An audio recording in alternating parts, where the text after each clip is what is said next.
9ನೇ ಸ್ಕಂದ ನಾನು ಆರಂಭವನ್ನು ಮಾಡಬೇಕು. ಹಾಗಾಗಿ ಅಂತಹ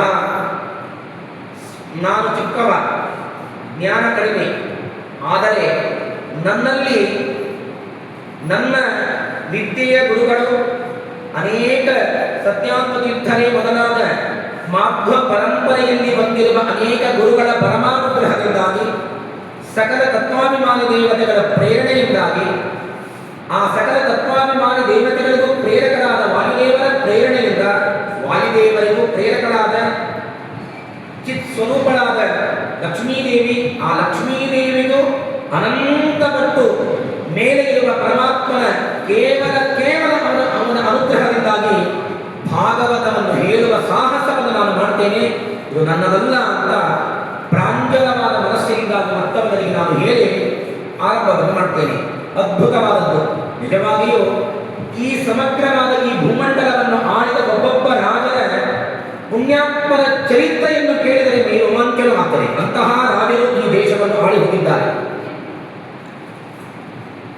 ಅಂತಹ ಸೂರ್ಯ ವಂಶದಲ್ಲಿ ಬಂದಿರುವ, ಚಂದ್ರ ವಂಶದಲ್ಲಿ ಬಂದಿರುವ ರಾಜರ ಸಂಕ್ಷೇಪವಾದ ನವಮಸ್ಕಂದವನ್ನು ಹೇಳುವುದಕ್ಕೆ ಪ್ರಯತ್ನವನ್ನು ನಾನು ಮಾಡ್ತೇನೆ.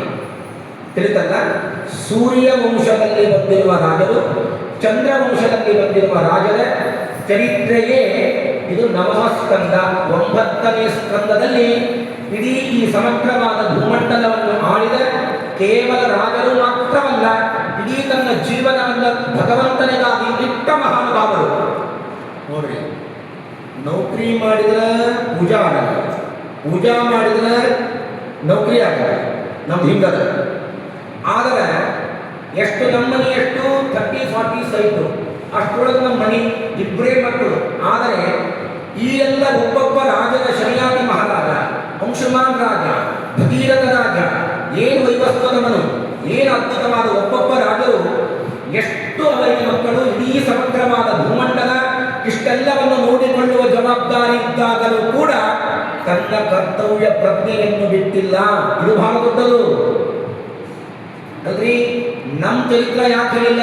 ನಮ್ಗೇನೂ ಸಾಧನೆ ಇಲ್ಲ. ಸಾಧನೆ ಅಂತಂದ್ರೆ ಭಕ್ತಿ ಸಾಧನೆ. ಸಾಧನೆ ಏನೂ ಇಲ್ಲ. ಏನಿದೆ ನಮ್ಮ ಸಾಧನೆ? ನಮ್ಮ ಚರಿತ್ರೆಯನ್ನು ಹೇಳದೇನೆ ಈ ರಾಜರನ್ನೇ ಯಾಕೆ ಕೋಟ್ ಮಾಡಿದ್ದಾರಂದ್ರೆ, ಈ ರಾಜರು ಸಾಮಾನ್ಯರಾದ ವ್ಯಕ್ತಿಗಳು ಅಲ್ಲ.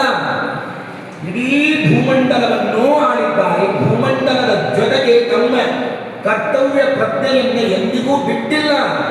ನಿತ್ಯವೂ ದೇವರ ಪೂಜೆ, ನಿತ್ಯವೂ ವೈಶ್ವದೇವ, ನಿತ್ಯವೂ ಬಲಿಹರಣ, ನಿತ್ಯವೂ ಯಜ್ಞ, ನಿತ್ಯವೂ ಯಾಗ, ಅತಿಥಿ ಸೇವೆ, ಅನ್ನದಾನ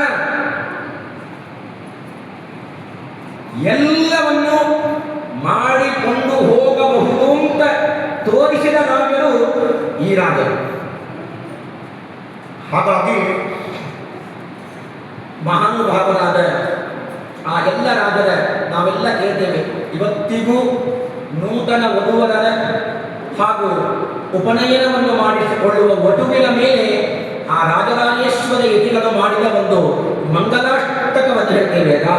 ಮಾಂಧಾತ ನಹುಷಃ ಅಂಬರೀಷಃ ಸಗರಃ ರಾಜ ಪೃಥುಃ ಹರಿಹರಃ ಶ್ರೀಮಾನ್ ಧರ್ಮಸುತೋ ನಲಃ ದಶರಥೋ ರಾಮಃ ಯಯಾತಿಃ ಯದುಃ ಇಕ್ಷ್ವಾಕುಶ್ಚ ವಿಭೀಷಣಶ್ಚ ಭರತಃ ಉತ್ತಾನ ಪಾದಧ್ರುವ ಇತ್ಯಾದ್ಯಾಃ ಭುವಿ ಭೂದರಶ್ಚ ಸತತಂ ಕುರುವಂತು ನೋ ಮಂಗಲಂ.